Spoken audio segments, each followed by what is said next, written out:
Hello everybody, welcome to my channel. Today I'm going to show you an alternate version of the ZZ Fold easel card, which I made on a recent Technique Tuesday, and in that video you'll be able to see it's the same but different. I'll actually put the link to that one in the description box below, and as always the directions and the dimensions will be in the description box below. So although I'll read them out as we go along, you don't have to frantically follow or make any notes. Everything you need will be in the description box below. So this is the card that I made on a recent Technique Tuesday. It stands like this, and it's, you know, the ZZ fold, and it's also an easel card, and it stands nicely. This is how it looks when you're looking at it on the mantelpiece or the bookcase of the person that you send it to. This one is what I jokingly call a top loader, a bit like a washing machine, where the easel hold up part, it's still the ZZ fold, but the easily part is at the top. This one's at the bottom, this one's at the top. So it's pretty much the same. The directions and the dimensions are very similar, just a couple of slight differences. So let me quickly show you how to do it. As we did for the original one, it is 11 by 4 1/4. It's scored at 5 1/2, and then it's scored at 2 3/4. So I'll just go ahead and quickly do those with the bone folder. There is the same, the piece of white, it's 7 1/4 by 3 1/4, and it's scored at 5. So we fold that. This piece in the first version was a solid. It's 9 1/2 by 3 1/2, and it was scored in half. This one is cut into two pieces out of 4 3/4 by 3 1/2, and you get that twice.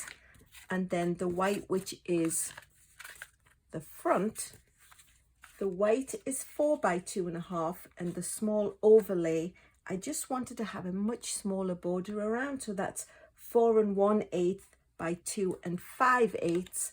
And last but not least, there's a little piece of scrap basic white to stamp the greeting on that will cut out with the punches. So without further ado, let's get to the stamping first. I'm bringing in a piece of scratch paper because I want to do some stamping off to get a lighter refrain of some of the colors. I'm using Flirty Flamingo and Granny Apple Green, and although they're nice strong colors, I found when I did the stamping with them they were a little bit too powerful. So the best way to do that is to stamp them off onto a scrap of paper to get a lighter refrain. So we'll start with the Granny Apple Green, and I'm using the stamp set, the Color and Contour, and I'm going to be using the flower and actually this little one too, and you'll see what we get up to. So I'm going to stamp it full strength, and then using the piece of scratch paper I'm just going to stamp it off, and then if the paper will come back, stamp it onto the scratch paper so it's just slightly lighter. And then I'm going to take the little flower and again just stamp it off,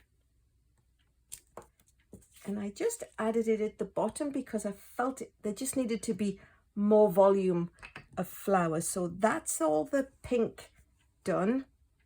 Actually, what color did we do the thanks? We did the pink. That's all the green done. We'll move on to the pink. So Flirty Flamingo, that's our pink. I love flamingos, so to have an ink pad with that name, for me that's just fabulous. So we'll use the two-step, the overlay, which is just the flowers, and I'll stamp it up full strength. Oops, it's upside down. Stamp it off onto the scratch paper and then line it up. This is sometimes a little bit hard to do without sticking my noggin in the shot. So that's the main body of the flowers done. Then I'm going to take the little overlay and same concept, just stamp it off and then stamp it where it needs to go.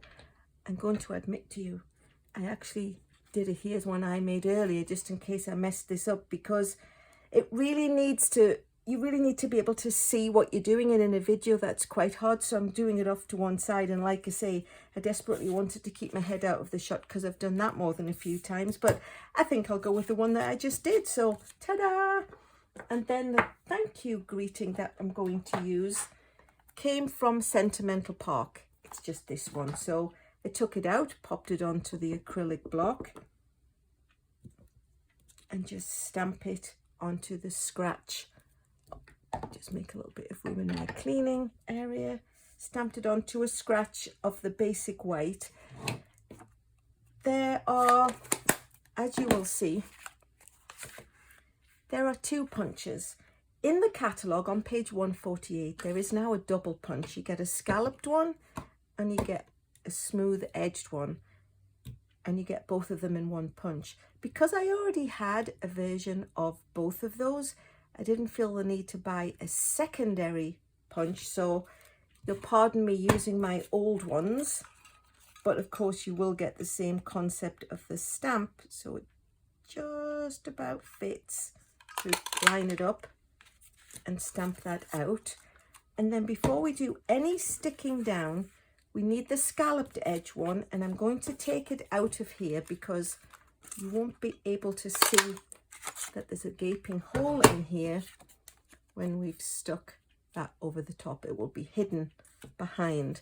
And then this one is a retired label punch, and I'm just going to punch that out of one of the pieces of Granny Apple Green, because again, when it goes onto the back of the card, you won't be able to see that there's a big hole.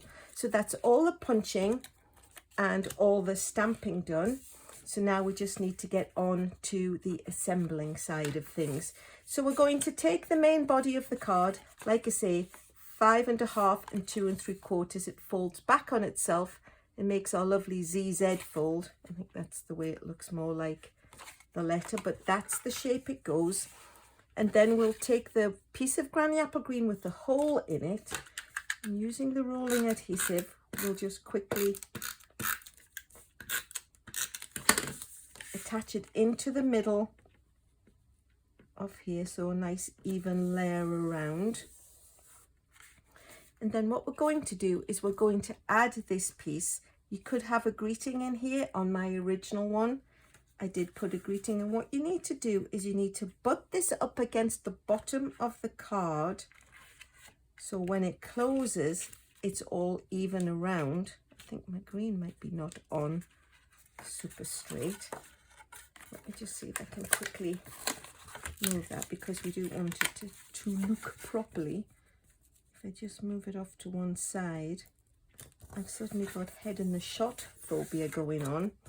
So if we put this so it goes evenly around and put it to the bottom, you don't want it to be too far in. It's always better to have your card close flat than it is to have your card open exactly folded all the way out. Nobody really folds a card all the way out. So what we'll do is we'll put it into the place, we'll close the card like it should be and make sure it's centered all around. Then we'll pop some adhesive on here and close that onto it. So now we know when it opens.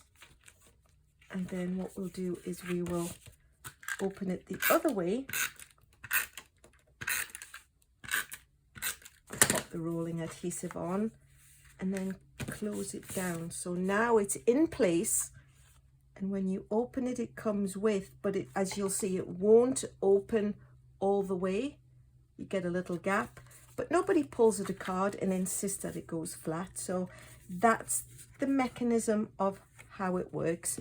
What we then need to do is put this piece on, and how we've done in the past with the ZZ folds is we can line up this green with this green, and then so we don't overhang any of the area. We know we can only put adhesive up to where the fold begins. So if we turn it over and line that up, when we flip it round and line it up this way, you know that where we've put adhesive, it's not going to show, but it's all nice and even on the front. And then quick step is to just attach this white to the Flirty Flamingo and hide the hole, of course. So there's our admission for what we pulled out, but once we've got it stuck onto the card, nobody's gonna have any clue. So we'll put it onto the front of the card like that. So now it's all lined up. The card opens nicely. And the last thing we need to do is quickly build the easel holder. But like I jokingly said, this is a top loader. Normally easels close down to the bottom, but it works just the same. So we don't want the recipient to be able to see there's anything there when we open it. So what we'll do is we'll open the card and line up where this would want to go up here. And what I'm going to do is I'm going to use dimensionals, but I'm going to use the little end pieces. When we've used all the hexagonal pieces, you get these lovely strips left. And what better way to use them than in something like this, so we know we've got the fullest value. So I've put it at the top of where the words are. I'm going to peel the backing off, and then I'm just going to eyeball it into the middle of this granny green piece and hold it down. And then when we close the card onto it, it's in place. It fits, it folds completely flat to go in the envelope. When the person opens the card, they can't see it, but once they've moved it, they'll realize it's there. Tuck it under the top loader and ta-da, that's your card. So here's the one where the easel's at the bottom. Here's the one where the easel's at the top. Like I say, I will link this one into the bottom of this one. And actually, I might even go and load this one into the bottom of this one. And then people will be able to follow along. So if you like what you've seen, please consider subscribing. Of course, everyone likes likes. If you've got any questions or comments, pop those in the comment box and I'll be happy to address them. It's always fun to do stamping. In the next couple of weeks, there's going to be the new holiday mini catalogue. If you don't have a demonstrator, I would absolutely love to be your person. So if you want to email me to my email address, which is listed below, or contact me through my demonstrator website, I would be more than happy to add you to my mailing list. So don't forget that that's always an option. And last but not least, thanks so much for watching.